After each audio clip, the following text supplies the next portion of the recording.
Kasih Allah tak terbilang, lidah tak dapat uraikan. Lebih tinggi dari bintang, lebih dalam dari lautan.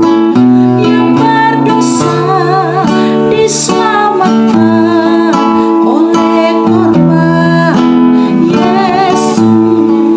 Yang telah sesat didamaikan, bersihlah dosanya. Oh, kasih Allah yang limpah tak dapat diduga, kasih yang kekal selamanya, jadi nyanyian surga.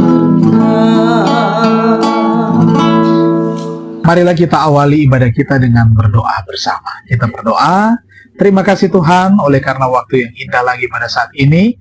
Kami mau berhubungan dengan Tuhan lewat ibadah bersama. Ketika kami akan belajar firman Tuhan, kami mengerti dengan tuntunan kuasa Roh Kudus. Dan biar kiranya pujian kami berkenan kepada Tuhan dan doa-doa kami menjadi bau harum di hadapan Tuhan. Di dalam nama Tuhan Yesus kami persembahkan doa ini. Amin. Firman Tuhan kita pada saat ini berjudul Seorang yang Dikirim Allah. Ayat tema terdapat dalam Meleakhi 3 ayat 17 bagian A.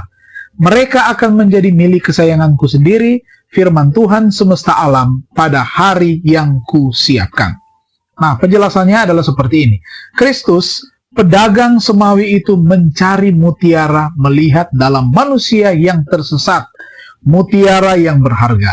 Dalam diri manusia yang dinodai dan dirusakkan oleh dosa, ia melihat kemungkinan-kemungkinan untuk penebusan.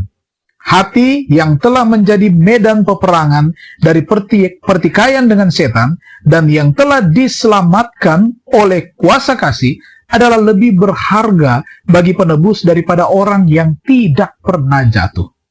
Allah memandang umat manusia tidak sebagai barang najis dan tiada berharga. Ia memandang dalam Kristus, melihat mereka melalui kasih tebusan. Ia menghimpun semua permata dari semesta alam ini dan membuat rencana untuk membeli mutiara itu. Dan setelah Kristus mendapatkannya, ditempatkannya kembali pada mahkotanya.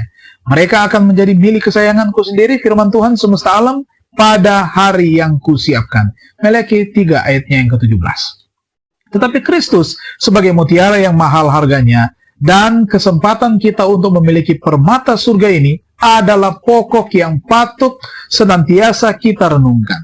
Roh Kudus yang menyatakan kepada manusia harga dari mutiara yang elok itu.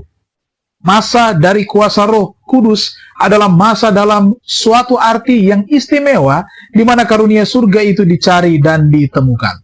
Nah, pada zaman Kristus banyak orang mendengar Injil, tetapi pikiran mereka digelapkan oleh pengajaran yang palsu dan mereka tidak mengakui guru yang rendah hati dan yang datang dari Galilea sebagai seorang yang dikirim Allah.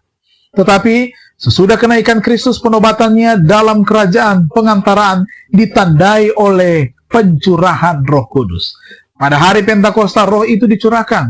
Nah, saksi-saksi Kristus memberitakan kuasa juru selamat yang telah bangkit dan terang surga menembusi pikiran-pikiran orang yang digelapi oleh tipu daya musuh-musuh Kristus.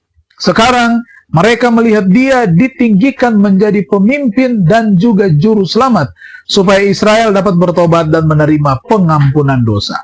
Mereka melihat dia dikelilingi kemuliaan surga dengan harta yang kekal di tangannya untuk menganugerahkan kepada semua orang yang mau berbalik dari pemberontakannya. Ketika katanya murid-murid menyatakan kemuliaan anak Bapa yang tunggal, 3.000 jiwa bertobat. Mereka diyakinkan untuk melihat dirinya sendiri sebagaimana adanya, penuh dosa dan cemar, dan Kristus sebagai sahabat dan penebusnya. Kristus ditinggikan, Kristus dipermuliakan dengan perantaraan kuasa Roh Kudus yang bernaung di atas manusia. Kesimpulan, sudahkah Roh Kudus menyadarkan saya betapa berharganya Yesus? Nah, apakah dari kehidupan rohani saya yang menunjukkan bahwa Yesus begitu berharga bagi saya? Ini yang menjadi perenungan kita bersama. Mari kita tunduk kepala dan kita berdoa. Pujian dan syukur kami panjatkan kehadirat-Mu Tuhan. Kami berterima kasih karena kami boleh diberkati dengan kebenaran firman Tuhan pada saat ini. Untuk itu, dimuliakanlah kiranya nama-Mu. Diberkatilah kami pada sepanjang hari ini, di dalam semua kegiatan, tugas, pekerjaan, dan pelayanan kami. Apakah kami secara pribadi maupun keluarga kami mau serahkan seluruh kehidupan kami ke dalam tangan kasih-Mu. Dan hari ini kami dapat lewati dengan baik, kami boleh tiba pada malam lagi dengan penuh selamat, dan boleh berkumpul bersama-sama dengan keluarga untuk beribadah memuliakan lagi nama Tuhan. Inilah doa dan sembahyang kami. Terima kasih Tuhan mendengar dan menjawab seru doa kami. Di dalam nama Tuhan Yesus Juru Selamat, kami persembahkan doa ini. Amin. Terima kasih, Tuhan memberkati kita semua.